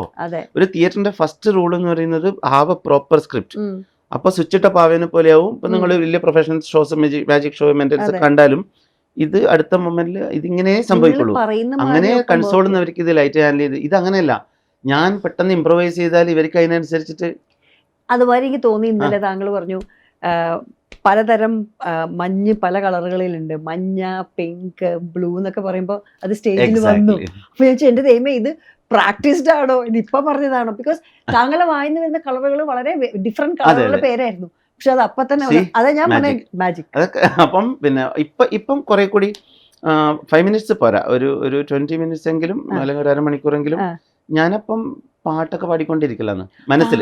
താങ്കളുടെ പാട്ട് അതുകൊണ്ട് അത് നമുക്ക് എനിക്ക് എന്നെ കുറച്ചെല്ലാം ജാടയെല്ലാം തോന്നൂല്ലേ ഒരു സമയത്ത്, എല്ലാരും നമ്മളിങ്ങനെ സ്പെഷ്യൽ എന്ന് പറയുന്ന എല്ലാ സമയത്ത് തോന്നാറുണ്ടോ അങ്ങനെ? ഇടക്ക് തോന്നും. ഞാൻ വലിയ ആളാന്നല്ലേ? അങ്ങനെ തോന്നാലില്ല, അല്ലപ്പാ മോശമില്ലല്ലോ. അപ്പം അത് പോകുന്നത് ജാട പറയുന്നത് ഗസലെല്ലാം കേട്ടിട്ടാ. അതെന്താ അറിയില്ല, അതെനിക്ക് പണ്ട് മുതലേ വർക്കാവും. അപ്പൊ ഭയങ്കര ലൈറ്റോ ഗ്രൗണ്ടിലോ പെട്ടെന്ന് 5 മിനിറ്റ് മതിയല്ലോ. അപ്പം ആ സമയത്ത് മിക്കവാറും പാട്ടെല്ലാം കേട്ടിട്ട് ഇപ്പൊ പിന്നെ എല്ലാവരുടെ അടുത്ത് ഓടി നടന്നിട്ട് പിന്നെ എല്ലാവരും ഓക്കെ അല്ലേ, കംഫർട്ടബിൾ അല്ലേ, മനെ വിളിച്ചു. പാട്ടെന്ന് പറഞ്ഞപ്പോഴാ കുറെ ആൾക്കാരോട് പാട്ട് എഴുതാൻ പറഞ്ഞു, പാട്ട് എഴുതി വെച്ചു. നിങ്ങൾ ഓരോ പാട്ട് എടുക്കണം, അതിന്റെ എല്ലാ ബൈബിളും നിങ്ങൾക്ക് അറിയാം അല്ലേ? അതാ സംഭവം. അതെ, അത്ര ഇഷ്ടമായതുകൊണ്ട്. അതെ, പക്ഷെ എല്ലാം അതറിയും. ഞാൻ എഴുതി നിങ്ങൾ വായിച്ചില്ല. പക്ഷെ വായിച്ചു.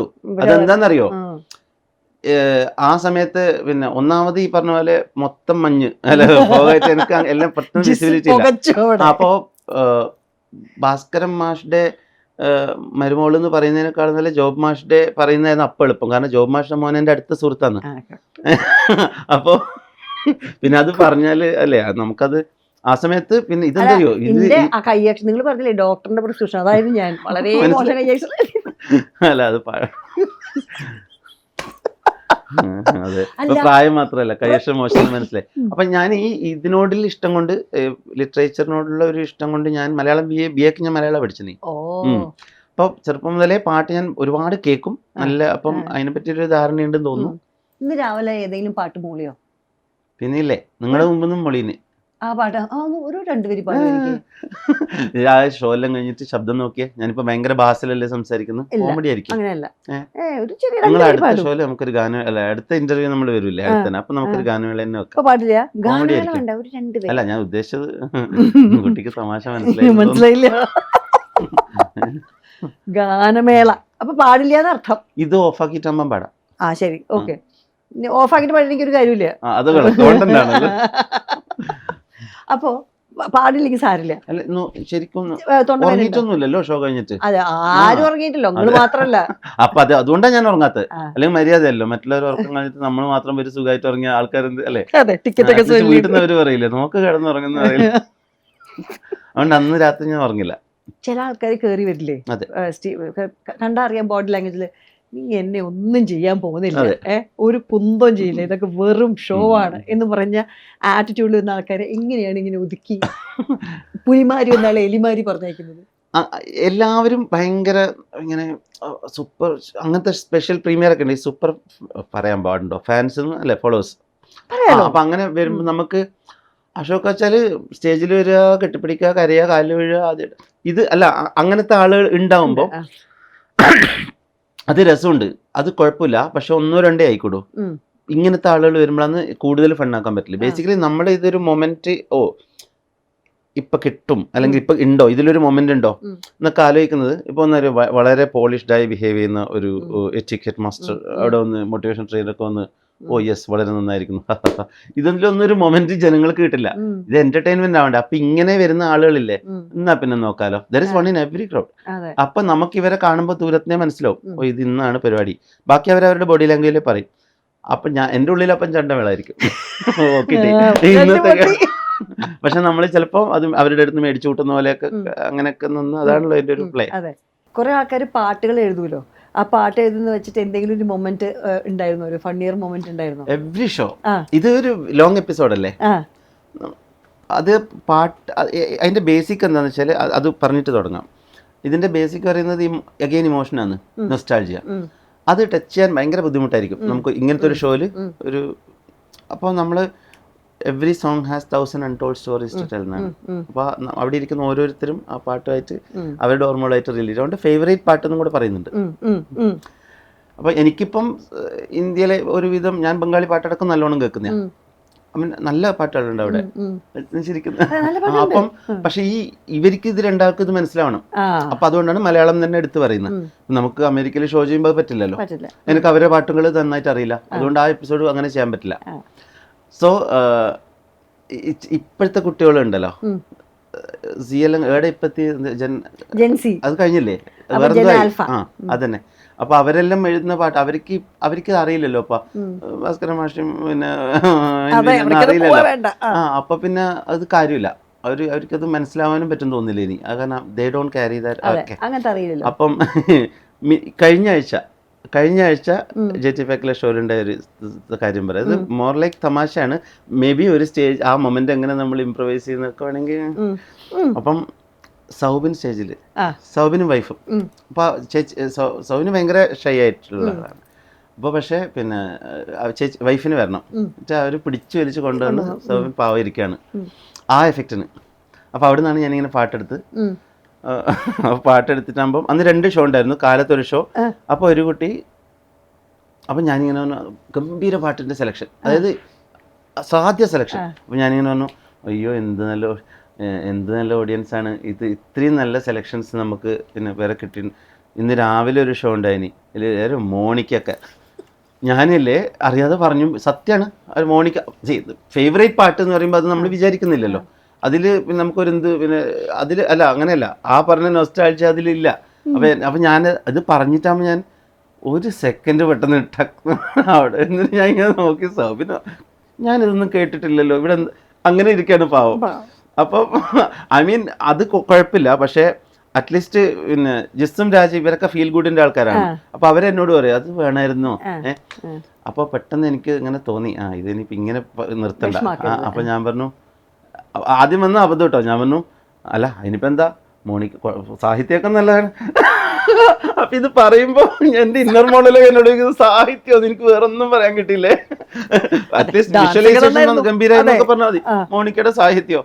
എന്നിട്ട് ഞാൻ അപ്പം എനിക്ക് മറ്റേ ശ്രീനിവാസേട്ടൻ്റെ സാധനം ഓർമ്മ, ശോഭക്ക് ആ സാധനം ഉണ്ടല്ലോ നേരത്തെ പറഞ്ഞു. അപ്പം ഞാനിങ്ങനെ പറഞ്ഞു ഒരു തമാശയല്ലേ ഇവിടെ മരിച്ചു വീണത്, നിങ്ങൾക്കൊന്നും എൻ്റെ സർക്കാസം മനസ്സിലായില്ലെന്ന് തോന്നുന്നു. അത് ക്ലിക്കായി, അതെല്ലാവരും കൈയടിച്ചു. അപ്പോഴാണെന്ന് അതെ. ഇതാണോ ഇപ്പൊ ഇന്നലെ നിങ്ങൾ കണ്ട ഷോയിൽ എത്ര മൊമെന്റ് ഉണ്ടായിരുന്നു. അത് ഇങ്ങനെ എടുത്തു പറയുമ്പോഴേ അത് അറിയാൻ പറ്റുള്ളൂ. ഇതൊക്കെ ഒരു എന്താ പറയാ, ഒരു മണിക്കൂറൊന്നും പോരത്. എന്നിരുന്നാലും ഒരാളുടെ ഒരു ഫേക്ക്നെസ് എങ്ങനെ എക്സ്പോസ് ചെയ്യാം? മനസ്സിലാവുന്നതോ എക്സ്പോസ് ചെയ്യുന്നതോ രണ്ടും വേറെ അല്ലേ? ഓക്കെ, രണ്ടും മനസ്സിലാക്കിയിട്ട് എക്സ്പോസ് ചെയ്യാതെ ഇരിക്കുന്നതല്ലേ നല്ലത്? അത് നമ്മൾ അടുത്ത കൂട്ടുകാരും കൂടെയുള്ളവരൊക്കെ പറയുമ്പോൾ മനസ്സിലായാൽ we let them think they fooled us so they won't feel bad. അങ്ങനെ ഇരുന്നോട്ടെ, അല്ല പിന്നെ അവർക്കൊരു വിഷമല്ലേ. അതിപ്പോൾ എന്താ പറയുക, എല്ലാവരും കള്ളം പറയുന്നുള്ളത് നമ്മൾ മനസ്സിലാക്കണം. എൻ്റെ അമ്മയായാലും അത് ഒരു പോയിന്റിൽ പറഞ്ഞാൽ അങ്ങനെ ഉണ്ടാവും. അപ്പോൾ മോർ ലൈക്ക് ലെറ്റ് ദം, അത് വലിയ ഡാമേജ് ഇല്ല കാര്യമല്ലല്ലോ. പക്ഷേ ഫേക്കാന്ന് പറയുന്നതെങ്കിൽ സത്യം എൻ്റെ ഒരു അഗ്രസീവിനും എൻ്റെ ഒരു അഡ്വഞ്ചറസിന് അങ്ങനെയും ഉണ്ട്. ഒരു സ്ഥലത്താണ് ഈ ഷൈ ആയിട്ടുള്ളതുള്ളൂ. അത് ഈ കൂടിയുള്ളവരാണ് പ്രൊട്ടക്ട് ചെയ്ത് എന്നെ കൊണ്ടുപോകുന്നതെന്ന് തോന്നി. ഇങ്ങനെ അവർ കുഞ്ഞിനെ കൊണ്ടുപോകുന്ന പോലെ ഇങ്ങനെ കൊണ്ടു നടക്കും. ഞാൻ എല്ലാ വള്ളിയും പിടിക്കും. അങ്ങനെയല്ല, എനിക്ക് പ്രതികരണം കുറച്ചുണ്ട്. പിന്നെ എനിക്ക് അങ്ങനെ പറയാനൊന്നും പേടിയോ മടിയൊന്നുമില്ല. കാരണം അപ്പൊ അത് ഇവര് സമ്മതിക്കില്ല. അളിയ അത് വേണ്ട, അങ്ങനെ കൊണ്ടു കിടന്നോളും. അപ്പൊ എന്നെ ഒറ്റക്ക് വിടാൻ ഒരിക്കലും ഭയങ്കര പേടിയാണ്. എക്സ്പോസ് ചെയ്യാൻ I am okay. Not everything is my war എന്നുള്ളത് എനിക്ക് ഇപ്പം അറിയാം. കാരണം നമുക്ക് ശ്രദ്ധിക്കാൻ ഒരു കാര്യമുണ്ട് അതിൽ. അപ്പോൾ എല്ലാത്തിലും പോയിട്ട് അത് വേണ്ടല്ലോ. പക്ഷേ if anything comes in my way, ഒരാളുടെ പിന്നെ പെയിൻ വിറ്റിട്ട് അവരെ മാനിപ്പുലേറ്റ് അങ്ങനത്തെ രീതിയിലൊക്കെ, അല്ലെങ്കിൽ സൊസൈറ്റിക്ക് ഇഫ് നമ്മളെ അവിടെ ആവശ്യമുണ്ടെന്ന് തോന്നിയാൽ ഐ എം ഡെഫിനറ്റ്ലി ഇൻ. പിന്നെ അപ്പോഴും ഈ ചെറിയ ചെറിയ വലിയ ദ്രോഹങ്ങളില്ലാത്ത തട്ടിപ്പൊക്കെ കാണുമ്പോൾ നമ്മളത് ജീവിച്ചോട്ടെ എന്ന് വിചാരിക്കാം. ഹെവി ആയി അങ്ങനെയൊക്കെ ഉണ്ടെങ്കിൽ ഐ എം ഓൾവേസ് ഇൻ. എനിക്ക് ആക്ച്വലി അങ്ങനത്തെ ഒരു വലിയൊരു പ്രൊജക്റ്റ് ഉണ്ട്, ഞാനത് നോക്കട്ടെ ഒന്ന്. പക്ഷെ എല്ലാവരും പേടി. അത് എല്ലാ ഈ കുറേ പൊളിറ്റീഷ്യൻസും കള്ളന്മാരെല്ലാം പിടിക്കേണ്ട ഒരു പരിപാടി ഉണ്ടായിരുന്നു. അതാ കണ്ട, ഇതാണ് പ്രശ്നം. അത് ഞാൻ എന്നിട്ട് അതൊരു വലിയൊരു ഇന്റർവ്യൂവിൽ ഇപ്പോൾ വലിയ ഒരാളാണ്, അവരോട് ഞാനിത് പറഞ്ഞു. അപ്പോൾ അവർ പേടിച്ചു. അപ്പോൾ എന്നിട്ട് അവരത് കട്ട് ചെയ്തു. ഞാൻ പറഞ്ഞു ഞാനത് തരാം, ഞാൻ എൻ്റെ ഒരു പ്രൊജക്റ്റ് ഉണ്ട്, അന്നേ ഉണ്ട്, ഇത് 10 വർഷം. ഞാൻ പറഞ്ഞു ഞാനത് തരാം, നിങ്ങൾ ചോദിച്ചു. അപ്പോൾ അവരത് ആ ചോദ്യം എൻ്റെ അടുത്ത് എന്തോ ഇങ്ങോട്ട് തകിട്ടതാണ്. അപ്പോൾ ഞാനിതിങ്ങനെ ചോദിച്ചു. ഞാൻ നിങ്ങൾ പറയൂ, നമുക്ക് ഒരാഴ്ചക്കുള്ളിൽ ഇരിക്കാം, പക്ഷേ പ്രോമിസ് തരണം നിങ്ങളിത് പബ്ലിഷ് ചെയ്യുന്നു. അതൊരു വലിയൊരു പരിപാടിയാണ്. അതിനൊരു ടീം, ഒരു ഇൻവെസ്റ്റിഗേറ്റീവ് ജേർണലിസം റിലേറ്റഡ്, ഞാനിതൊക്കെ പഠിച്ച ആളാണ്. അപ്പം എൻ്റെ ആ സൈഡ് അധികാർക്ക് അറിയുണ്ടാവില്ല. അപ്പം എനിക്ക് അങ്ങനെ നല്ലൊരു കോൺസെപ്റ്റ്, അതിന് I was training some sponsoring some kids and all. Eventually എനിക്ക് അങ്ങനെ ഒരു സംഭവം അന്ന് വലിയ ആഗ്രഹമായിരുന്നു. ഇപ്പം അതെല്ലാവരും കൂടി ഇങ്ങനെ തല്ലിക്കെടുത്തി കളഞ്ഞിട്ടുണ്ട്. ഞാൻ അങ്ങനെ എന്തെങ്കിലും സീരിയസ് ആയിട്ട് സൊസൈറ്റിക്ക് വേണ്ടി ചെയ്യുന്നതിന് അങ്ങനത്തെ രീതിയിൽ ചെയ്യുള്ളൂ. അല്ലാതെ ചെറിയ പിന്നെ കൈ നോക്കുന്നവരെല്ലാം പോയിട്ട് രോഗിക്കാരൊന്നും ഞാനില്ല. പക്ഷേ ഫേക്ക് എക്സ്പോസ് ചെയ്യുന്നതാണെങ്കിൽ അതിന് ഏറ്റവും നല്ല ഷോ നമ്മുടെ എക്സാമ്പിൾ ഞാൻ എൻ്റെ ജീവിതം കൊണ്ട് അത് കാണിച്ചു കൊടുക്കുകയാണ്. ദിസ് ഇസ്, പക്ഷെ അതൊരു ഫീൽ ഗുഡ് പോലെ എൻലൈറ്റനിങ് ആയിട്ടാണ്, നമ്മൾ ഹാഷായിട്ടല്ലാതെ. ഓക്കെ, ഞാനൊരു ചെറിയ ഒരു this or that. Okay, fate or choice? Choice. Truth or happiness? Happiness. Power or understanding? Understanding. Control or surrender? അത് എവിടെയാണെന്നും കൂടെ പറഞ്ഞാൽ കൃത്യമായിട്ട് ഉത്തരം പറയാം. സ്റ്റേജിൽ. സ്റ്റേജിൽ കൺട്രോൾ. സറണ്ടർ എവിടെയായിരിക്കും? പറയണ്ട, കേക്കില്ല. Being seen or being unknown? അതും എവിടെയാ സാഹചര്യം എല്ലാം പറഞ്ഞാലേ പറയുള്ളൂ. സാഹചര്യം നല്ല ഫാമിലി ഷോ ആയിട്ട് ഷോ പെർഫോമൻസ് അങ്ങനത്തെ ആണെങ്കിൽ അൺനോൺ എന്തിനാ? അതെ, അറിയാത്ത ആൾക്കാർ. അല്ല പിന്നെ instinct or analysis? Analysis. First answer or second thought? അത് റൈറ്റ് ചോദ്യമാണോ അത്? ഇൻസ്റ്റിങ്ക്റ്റും അനാലിസിസും. Okay, intuition or analysis? Analysis. First answer or second thought? Both a bit. Okay, mix of both. Sorry, yeah. Gut feeling or proof? Intuition മാതിരി എനിക്കൊരു gut feeling ഉണ്ടെന്ന് അറിയില്ലേ? Gut feeling is not all about intuition. ഞാൻ again gut feeling കൂടുതൽ ചെയ്യുന്നതാണ്, പക്ഷെ അത് എപ്പോഴും പ്രശ്നത്തിൽ വീഴും. മറ്റേതാ നല്ലത്. സാഹചര്യം? അല്ല അങ്ങനെയല്ല, അതാണ് ഞാൻ നേരത്തെ പറഞ്ഞത്, വള്ളി പിടിക്കാതെ വരുന്ന. പക്ഷെ പലപ്പോഴും എവിഡൻ്റ്ലി ഇത് അതിന് പെട്ടെന്ന് പറയേണ്ടതാണ്. പക്ഷെ ചെയ്തിട്ടുള്ള ഒരു സംഭവത്തിൽ ഇപ്പം നമുക്കറിയാം, ഇപ്പം റിയാക്ട് ചെയ്തിട്ട് 4 സെക്കൻഡ് ആ തോട്ടുണ്ട് അതുണ്ടല്ലോ, ഇപ്പം ചെയ്താലേ ഉള്ളൂ എന്ന് പറയുന്നത് അധികം അബദ്ധാവലില്ല. Familiar or new? I mean familiar. Okay. Knowing or believing? Knowing. Very good. Small circle or large crowd? Both അല്ലേ? Shows ആകുമ്പോൾ large crowd. Small circle. Okay. Listening or speaking? Listening. Very good. Privacy or openness? അത് നിങ്ങൾക്ക് ആവശ്യമാണ്. നിങ്ങൾ എല്ലാവരും ഓപ്പൺനെസ്സിലേക്കാണല്ലോ കൊണ്ടുപോകുന്നത്. Trust quickly or cautiously? വള്ളി പിടിക്കുന്നതുകൊണ്ട്. പക്ഷേ മറ്റത് ചെയ്തിട്ട് എപ്പോഴും പണി മേടിക്കും, അതുകൊണ്ട് ഇപ്പോൾ cautiously. Independence or connection? Connection. Remember the past or imagine the future? Remember the past. Okay. Facts or stories? Stories. Images or words? എൻ്റെ വേർഡ്സ് എല്ലാം ഇമേജ് വരുള്ളൂ. അങ്ങനെ. അപ്പോൾ details or big picture? Details. Reality or possibility? Possibility. Head or heart? Heart. വാ. Logic or intuition? ഞാൻ നേരത്തെ ചോദിച്ചതാണ്. Okay. Lead or follow? Lead. Okay. Think fast or think deep? Think deep. Last but not the last, Jis or രേഖ മേനൻ?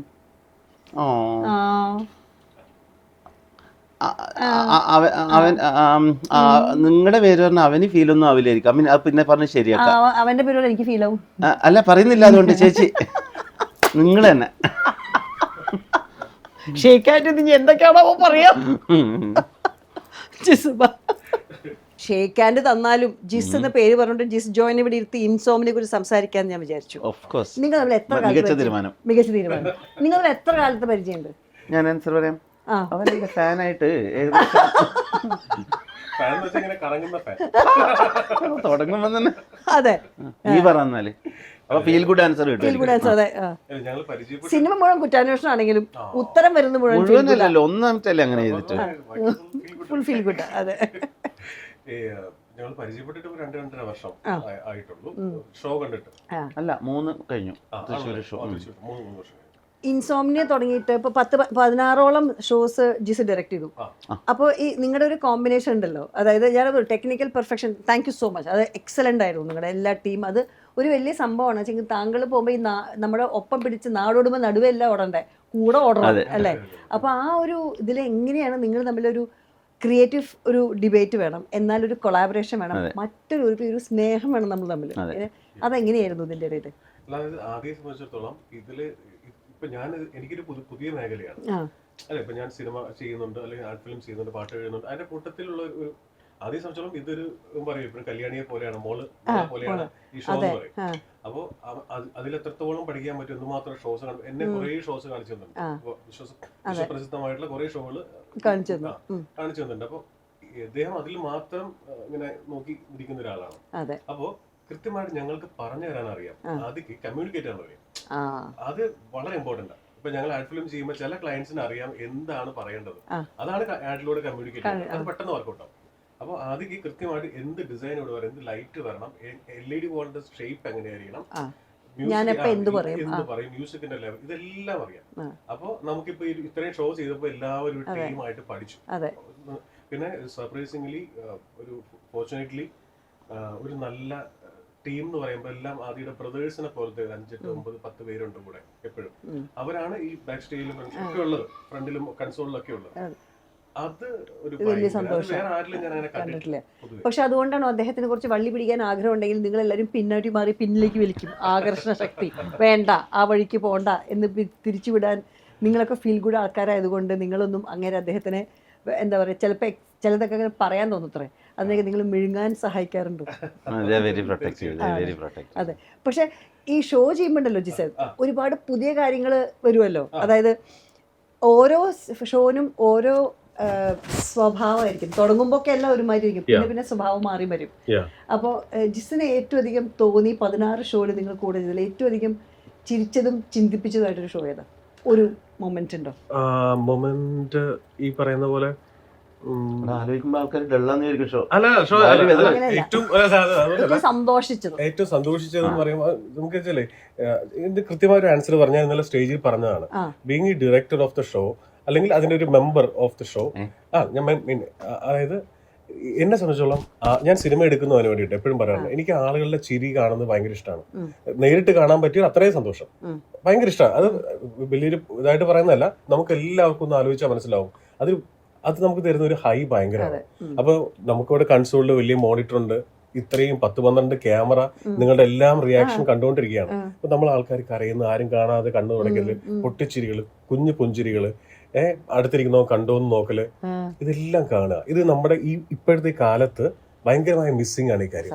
നമ്മളെല്ലാവരും എവിടേക്കോ plastic ആയി പോകുന്നുണ്ട് അല്ലെ, ഫോണിൽ അഡിക്റ്റഡ് ആയി പോകുന്നുണ്ട്. വലിയ വാർത്തകൾ പോലും ഇപ്പൊ ഇന്നലെ തൃശ്ശൂർ വളരെ കൂളായിട്ട് പത്രം എടുക്കുമ്പോൾ വാർത്ത, തൃശ്ശൂർ റെയിൽവേ സ്റ്റേഷനിൽ പാർക്ക് ചെയ്തിരിക്കുന്ന 500 ബൈക്കുകൾ കത്തി വെച്ചു. അറിഞ്ഞോ? 500 ബൈക്കുകൾ, 500 ബൈക്ക്. എത്ര പേര് ലോൺ എടുത്ത് വെച്ച്, എത്ര പേരുടെ, മനസ്സിലായോ? ഈ ഓരോ വാർത്തകൾ ഓവർ കോണ്ടന്റ് ആണ് നമ്മുടെ വാർത്തകൾ എന്ന് പറയുന്നത്, അത്രയും വന്നുകൊണ്ടിരിക്കുകയാണ്. സോ ആ ഒരു കാലഘട്ടത്തിൽ ഈ ഷോ ഞാൻ ഇതിന്റെ കൂടെ ട്രാവൽ ചെയ്യാൻ തീരുമാനിച്ചതിന്റെ റീസൺ എന്ന് പറയുന്നത്, ഇത് നമ്മുടെ സൊസൈറ്റിക്ക് ആവശ്യമാണ്.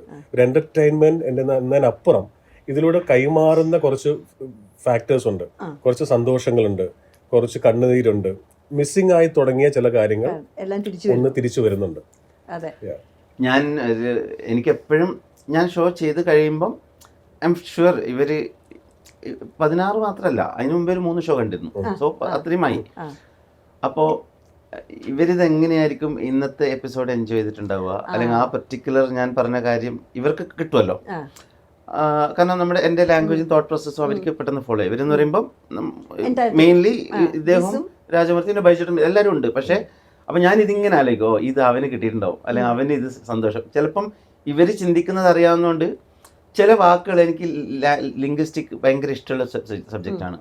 അപ്പം ഞാൻ ഒരു കാര്യം ജനങ്ങളോട് പറയുമ്പോൾ അവർക്കൊന്ന് കിട്ടും, ഇവർക്ക് വേണമെങ്കിൽ വേറൊന്ന് വേണമെങ്കിൽ കിട്ടാം. അങ്ങനത്തെ രീതി നമ്മൾ കോയിൻ ചെയ്ത് കപ്പെടുക്കുന്ന തീരുമാനങ്ങളാണ്. അപ്പൊ ഞാൻ ഷോ കഴിഞ്ഞിട്ട് പിറകിൽ വരുമ്പം ഒരു റൂളുണ്ട്, ഇവനും രാജ്യം അവിടെ എത്തണം. ബുദ്ധിമുട്ടാണ് ഇത്രയും ആൾക്കാരെ, പക്ഷെ അപ്പം അവിടെ എത്തണം. എന്നിട്ട് ഞാൻ മറ്റേ പുതിയ ഉടുപ്പിട്ട കുട്ടികളെ പോലെ അവരോട് ഇങ്ങനെ എങ്ങനെയുണ്ട്. അതായത് ആദ്യം സംബന്ധിച്ചോളം ഇത് നമ്മൾ ഭയങ്കര ഹിറ്റാണ് എന്ന് വിചാരിച്ചിരിക്കുന്ന ഷോ പലപ്പോഴും പുള്ളി മനസ്സിലാക്കുന്നത് തിരിച്ചിട്ടാണ്. അത് ഒത്തിരി ഒരുപാട് പേര് ചെയ്ത് അതൊരു നല്ല ക്വാളിറ്റിയാണ്. എപ്പോഴും നമുക്ക് മുന്നോട്ട് പോകുമ്പോൾ തന്നെ ഇന്നലെ ഞങ്ങൾ 16ാമത്തെ ഷോയാണ് കണ്ടിന്യൂസ് ആയിട്ട് ചെയ്യുന്നത്.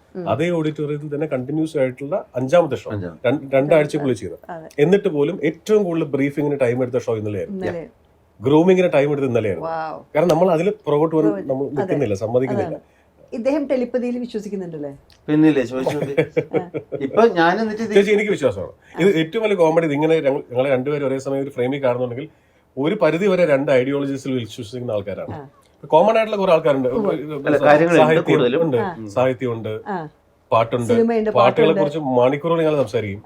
ഇതൊക്കെയാണ്, സിനിമയുണ്ട്, എല്ലാം കറക്റ്റുകളുണ്ട്, എല്ലാം ഒരുപോലെ നല്ല ഈ ബിലീവ് സംബന്ധിച്ച കുറെ കാര്യങ്ങൾ അവൻ ഡീപ്പാണ്. ഞാനത് ഇതുവരെ മാറ്റാൻ പറ്റില്ല. ഡൗട്ട് ചോദിക്കുമ്പോൾ ഞാൻ പറയും അത് തെറ്റാണ്, നീ എന്റെ പുറത്ത് പോരുത്. എന്നിട്ട് എന്തെങ്കിലും പുസ്തകമായിട്ട് മേടിച്ചു കൊടുക്കും. അല്ലെ പിന്നെ നമ്മൾ പറഞ്ഞു തെറ്റുണ്ടല്ലോ. പക്ഷെ ഇറ്റ്സ് ഓക്കെ. നമ്മൾ ഇതുവരെ അങ്ങനത്തെ എനിക്ക് അങ്ങനത്തെ വേറെയും കൂട്ടുകാരുണ്ടെന്ന് അറിയാലോ. അപ്പൊ അത് പ്രശ്നം. കൂട്ടുകാര്, ഫാമിലി. അപ്പൊ നമ്മൾ അത് ഒരാളെയും മാറ്റേണ്ട കാര്യമില്ല. അത് അവരെ ആ വിശ്വാസം അവനെ ഹാം ചെയ്യുന്നുണ്ട്. അല്ല ഇവന് ഒരു പ്രശ്നം കൊണ്ട് പറഞ്ഞിട്ട് ഒരാൾ ഒരു 10 ലക്ഷം രൂപയുടെ കല്ല് കൊണ്ടു കൊടുക്കാന്ന് ഞാൻ അടിക്കും. ഇല്ല, അത്ര ഡെപ്തിൽ പോലില്ലെങ്കിലും ഇപ്പൊ ടെലിപ്പതി അവര് വിശ്വസിച്ചതുകൊണ്ട് ഒരു ദ്രോഹമില്ല. അത് അവന് ക്രിയേറ്റീവ് ആയിട്ട് എന്തെങ്കിലും അങ്ങനെ എന്തെങ്കിലും ഉണ്ടെങ്കിലും കുഴപ്പമില്ല. നമ്മുടെ ഷോയില്, നമ്മുടെ ഈ ഷോ അനൗൺസ് ചെയ്തതും നമ്മുടെ ഷോയിൽ ഒരു എപ്പിസോഡിൽ വരുന്നുണ്ട് ലാൽ സാർ, ഇല്ലേ? ലാൽ സാർ വരുന്നുണ്ട്. അതായത് ആസിഫ്, മറ്റേ സോറി, നീ ചിത്രം നോക്കിയ ചേച്ചി എല്ലാ ഒരെണ്ണത്തിൽ എന്റെ ഫോട്ടോ വെച്ചിട്ടില്ല അവൻ. കാരണം എന്താ അറിയാ, അതെന്താ അറിയാ, ചേച്ചിയുടെ ഫോട്ടോ അപ്പുറത്തുണ്ട്. അതാ കണ്ട അവൻ പറയാ, അതെന്താ അറിയാ, അതൊന്നും മാറ്റണല്ലോ എന്റെ അവിടെ വെക്കാൻ.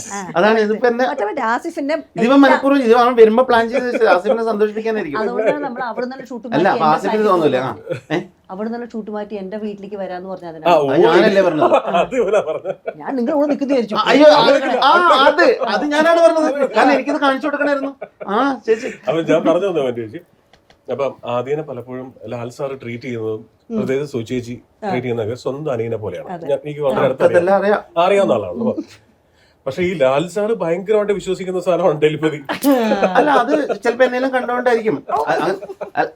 അങ്ങനെയല്ല, പുള്ളി വിശ്വസിക്കുന്ന നമുക്കത് ഇതിനെ അതിന്റെ വക്താവായിട്ടും വേണമെങ്കിൽ പറയാം. അതല്ലേ എനിക്ക് എളുപ്പം. അപ്പൊ എന്തിനാ പിന്നെ ഞാൻ ഈ പറഞ്ഞിട്ട്. പക്ഷെ ഇദ്ദേഹത്തിന്റെ മനസ്സിൽ എന്തെങ്കിലും എടുത്തിട്ടുണ്ടോ എപ്പോഴെങ്കിലും? ഇതിപ്പോ വലിയ ബുദ്ധിമുട്ട് എങ്ങനെ മുമ്പിൽ പോലും ചെയ്യാൻ പറ്റില്ല അല്ലേ? ആ മോള് കല്യാണിക്ക് ഒരു ക്ലാസ് ഈ വർഷം കണ്ടവനും ഷോസ് ഉണ്ട്. ഇപ്പൊ ഞാൻ റിസ്ക് എടുക്കുന്നില്ല. എന്നാലും കാലൊക്കെ പിടിക്കുന്നത് നോക്കൂ. മീനവീല നിങ്ങൾ പോയിട്ടാവും ഞാൻ ഇതിന് പകരം ചെയ്യിക്കും. കണ്ണൂർ എന്ത് സംഭവിച്ചു? കണ്ണൂർ എന്തപ്പാ ഷോ കഴിഞ്ഞപ്പോ ഒരു സ്ത്രീ എഴുതരുത് എന്റെ പേരെന്താന്ന് ചോദിച്ചില്ലേ? അത് നീ അതങ്ങനെയല്ല. അത് പിന്നെ ചില ചലഞ്ചസ് വരും. ഇപ്പം ഇനിയത്തെ ഷോയിൽ ഒരെണ്ണുണ്ടായിരുന്നു, നല്ല ഇതിന് നല്ലൊരു മൊമെന്റ് ഉണ്ട്. പക്ഷെ അന്ന് അവര് ചാലഞ്ച് ചെയ്തെന്ന് വെച്ചാല് സ്നേഹം കൊണ്ട് ചെയ്തായിരിക്കും തോന്നുന്നു. കാരണം അതിനുശേഷം ഷി വാസ് ലൈക്ക് ടോട്ടലി ഭയങ്കര സ്നേഹം കാര്യങ്ങളും. അത് അവര് എണീറ്റിട്ട് ചോദിച്ചു, എന്റെ പേര് പറയുമെന്ന് ചോദിച്ചു. അപ്പോ നമ്മള് പ്രിപ്പയർഡ് അല്ലല്ലോ. കാരണം ഒരു ഹീറോയിക് മൊമെന്റ് ഇങ്ങനെ നിൽക്കുക, എല്ലാവരും കത്തി നിൽക്കുമ്പോ കൊണ്ടുപോകാന്ന് പറഞ്ഞിരിക്കുമ്പോ എന്റെ പേരാ അപ്പൊ ഞാനിങ്ങനെ ആലോചിക്കുന്നത്, ഓക്കെ പേര് പറഞ്ഞാൽ ഇപ്പൊ ഇത് ഇംപ്രസ്ഡ് ആവോ, എന്തെല്ലാം വിചാരിക്കാം. പിന്നെ ടിക്കറ്റ് എടുക്കുമ്പോൾ ചിലപ്പോൾ പേര് രജിസ്റ്റർ ഇങ്ങനെയെല്ലാം ആലോചിക്കുന്നവരുണ്ടാവും ചിലപ്പോൾ. അപ്പൊ ഞാൻ പറഞ്ഞു അത് ഇംപ്രസീവ് ആണോ, ഒന്ന് എണീറ്റ്. അപ്പൊ അവർ പറഞ്ഞു എൻ്റെ അച്ഛൻ്റെ പേര് പറയാൻ. ഞാൻ ഒന്നല്ല തറവാട് പേരും അഡ്രസ്സും കൂടെ ഞാൻ പറയാം. അതിലെവിടെയാണ് എന്റർടൈൻമെന്റ്. അപ്പൊ പെട്ടെന്ന് പിന്നെ എനിക്ക് തോന്നി, അപ്പം എനിക്ക് മനസ്സിലായി ഇവർ അഗ്രസീവ് ആയിട്ടല്ല ചോദിക്കുന്നത്. അപ്പൊ സ്നേഹം കൊണ്ട് അത് മനസ്സിലാവും. മറ്റേ സ്റ്റിഫ്നെസ് ഇല്ല. അപ്പൊ പിന്നെ അവർ ഇൻസൾട്ട് ചെയ്യുന്ന പോലെയാവും. അവിടെ നമുക്കൊരു എന്റർടൈനർ എന്നുള്ള രീതിയിൽ ജയിച്ചിട്ട് വിട്ടു പോകാൻ പറ്റില്ല. At the end of the day you are entertainer അല്ലേ. അവിടെ ഈഗോ ഒന്ന് നോക്കാം. അപ്പൊ ഞാൻ വിചാരിച്ചു ഓക്കെ അതൊരു മൊമെന്റ് ആക്കാൻ പറ്റുമോ. അപ്പൊ തോന്നിയൊരു ഗട്ട് ഫീലിംഗ് ആണ്. അവരുടെ ഒരു ഇമോഷണൽ ഹുക്ക് ഉണ്ടാവാൻ സാധ്യത ഉണ്ടെന്നുള്ളതും അവരുടെ ഏജും ഇതൊക്കെ. അപ്പൊ ഞാൻ പറഞ്ഞു കുട്ടിക്ക് ഇടാൻ വെച്ചിരുന്ന പേരുണ്ടോ. അപ്പൊ അവർ പെട്ടെന്ന് അപ്പൊ തന്നെ കണ്ണ്. അപ്പൊ എനിക്ക് അത് ഒരു ഓക്കെ കോമൺ ഗസ്റ്റ് അല്ല, എന്നാലും ഞാനും ഇടാൻ വിചാരിച്ചിട്ട് ഇടാൻ പറ്റാതിരുന്ന പേര്. അപ്പൊ ഞാനത് പറഞ്ഞു. അപ്പൊ അത് വേറൊരു ഭയങ്കര മൊമെന്റ് ആയിരുന്നു. അത് ഈ സീരീസിൽ ഏറ്റവും ഭയങ്കര റിസ്ക് ആയിരുന്നേ അങ്ങനെ ചോദിക്കല്. കാരണം ഷോ ഭയങ്കര സക്സസ് ആയിട്ട് പോയിക്കൊണ്ടിരിക്കുക. തീരാൻ ഇനി 20 മിനിറ്റേ ഉള്ളൂ. ലാസ്റ്റ് അതുകൊണ്ട് കഴിഞ്ഞിട്ടാണ്. അപ്പോ ഇതിനകത്ത് സംഭവം വെച്ചാൽ ഈ കുട്ടി നിൽക്കുന്ന സ്റ്റേജിലല്ല, ആദ്യ സ്റ്റേജിലാണ്. അവര് നിൽക്കുന്ന 6ാമത്തെ റോയില് മറ്റാണ്. 6ാമത്തെ റോയില് ഇവന് കുട്ടി, എനിക്ക് ചേച്ചി, അവര് കുറച്ച് ഏജ് ഉള്ള ആളാണ്. അയ്യോ ശരിയാ ശരി ഏജന്റ് അല്ലേ ശരി പറയാം. ഞാൻ ചേച്ചിയുടെ പോയിന്റ് ഓഫ് വ്യൂ പറഞ്ഞ പ്രായറിയിക്കാൻ പിന്നെ ആ ചേച്ചിക്ക് കൂട്ടി. ഈ വിളിച്ചു വരുത്തി അപമാനിക്കുക ചായയൊക്കെ തന്നു, പക്ഷെ വിളിച്ചു വരുത്തി മൂന്നാമത്തെ അപമാനം എനിക്ക് നിങ്ങൾ ഇൻസോമിനി നടത്തുക എന്ത് പഠിച്ചു ഞാൻ പോവാ. അപ്പൊ അങ്ങനെ പേര് പറഞ്ഞ അദ്ദേഹം അവരുടെ കണ്ണിലും എല്ലാവരുടെ കണ്ണിലും അതും നല്ല കട്ടിയുള്ള പേരായിരുന്നു. രാഹുൽ എന്നും സന്തോഷ് എന്നുള്ള പേരൊന്നും ആയിരുന്നില്ല. കട്ടിയുള്ള പേര് അപ്പൊ എന്തായാലും ത്രിലോക് ത്രിലോക് വാ. അപ്പൊ കണ്ണൂർ ആ ചേച്ചി ഇത് കണ്ടിട്ടുണ്ടെങ്കിൽ പക്ഷെ അതിപ്പം ഇപ്പം നന്നായി. കാരണം ഇവര് ആ 10 ഷോ കഴിഞ്ഞിട്ടാകുമ്പോ എന്നോട് ഏറ്റവും ഇഷ്ടമുള്ള മൊമെന്റ് ചോദിക്കുമ്പോ കുറെ പേര് അത് പറയും. അതാണ് ജിസ് അതാ പറയുന്നത് ചോദിക്കണം എന്ന്. പിന്നെ ചില സമയത്ത് ഒരാളെ കുറിച്ച് പറയാതെ പോകാൻ പറ്റില്ല എന്ന് എനിക്ക് തോന്നുന്നു. കാരണം വെച്ചാല് ഓഫ്കോഴ്സ് ആദ്യം പറഞ്ഞു ഞങ്ങൾ ഷോ കഴിയുമ്പോൾ ഞാൻ ഒന്ന് പറയും, അല്ലെങ്കിൽ രാജമൂർത്തി ഒന്ന് പറയും എങ്ങനെ ഉണ്ടായിരുന്നു ഷോ. പക്ഷെ ഇതൊക്കെ ആദ്യം മനസ്സിലാക്കുന്ന ഒരു രീതിയിലാണ്. Okay okay. പക്ഷെ ആദ്യം അൾട്ടിമേറ്റ്ലി ഒരാൾ പറഞ്ഞാൽ അതിനപ്പുറത്തേക്ക് വേറെ ചിന്തിക്കില്ല. അയാൾ വളരെ അപൂർവമായിട്ട് പറയത്തുള്ളൂ. അതാണെന്നറിയോ, ആളുടെ പേര് ഷെറിൻ എന്നാണ്, ഭാര്യയാണ്. അവര് നല്ല ക്രിട്ടിക്കാണ്. അതെന്തുകൊണ്ടാന്നറിയോ? ബിപിയുടെ അല്ല, ബി പി ഒന്നല്ല. അതെന്തെന്നറിയോ, നമ്മൾ ആഴ്ചയിൽ 1-2 പ്രാവശ്യമാണ് വർത്താനം പറയല്. അത് ഇങ്ങനത്തെ എന്തെങ്കിലും ആയിരിക്കും, കാപ്പി വേണോ അതൊക്കെ ആയിരിക്കും. അപ്പൊ അവർക്ക് സമയമില്ല. അവര് ഒരു വീണ പഠിക്കുകയാണ്. അപ്പൊ ഒരു 6 മണിക്കൂറൊക്കെ പ്രാക്ടീസ് ചെയ്യും. എന്നിട്ട് അപ്പം ഞാൻ പിന്നെ എന്റെ സബ്ജക്റ്റിലും അല്ലേ. അപ്പൊ നമ്മൾ അപൂർവങ്ങളായ ദിവസങ്ങളിൽ കാണുമ്പോ ഒരു വീട്ടിലുണ്ടായിട്ട് അപ്പൊ കാണുമ്പോ വല്ലതും മൊഴിയുമ്പോൾ അപ്പൊ അതാണോ കാപ്പി വേണം ഓക്കെ. എപ്പോഴാണ് മനസ്സിന്ന് വേറെ പിന്നെ ഏത് ദിവസം എത്തി അങ്ങനെയൊക്കെ ചോദിക്കും. ഇങ്ങനെ ഫോർമുല സംസാരിക്കാൻ അല്ല, എന്നോട് ചോദിക്കുക ഏത് ദിവസം എത്തി എന്നൊക്കെ 1-2 വരിയല്ലേ പറയണ്ടാവുള്ളൂ. അപ്പൊ അങ്ങനെയുള്ള ഒരാള് she's a very good critic.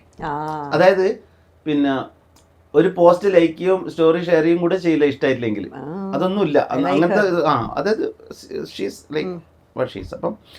അപ്പൊ അവര് എപ്പോഴെങ്കിലും വന്നിട്ടാണ് ഒരു കാര്യം പറയുന്നത്. അപ്പൊ അത് നമുക്ക് മനസ്സിലാവും, സത്യമായിരിക്കും എന്നറിയാം. അപ്പൊ നല്ല ക്രിട്ടിക്കാണ്. അപ്പൊ അത് ഒരു മോശം പറയുന്നത് ഞാൻ കേട്ടിട്ടുണ്ട്.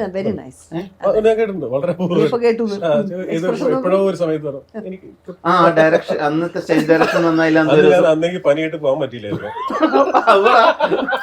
അവനിറങ്ങി ഓടി. നിങ്ങൾ രണ്ടുപേരും ഷോ ചെയ്യോ? അത് ഭയങ്കര ഗംഭീരായിരിക്കും നിങ്ങൾ ചെയ്തോണ്ടിരിക്കല്ലേ. ഒരാള് പിന്നിലും ഒരാൾ മുമ്പിലും ആണെന്ന് മാത്രം അല്ലേ. ഒരാള് സ്റ്റേജിന്റെ ക്യാമറയുടെ പിന്നിലും.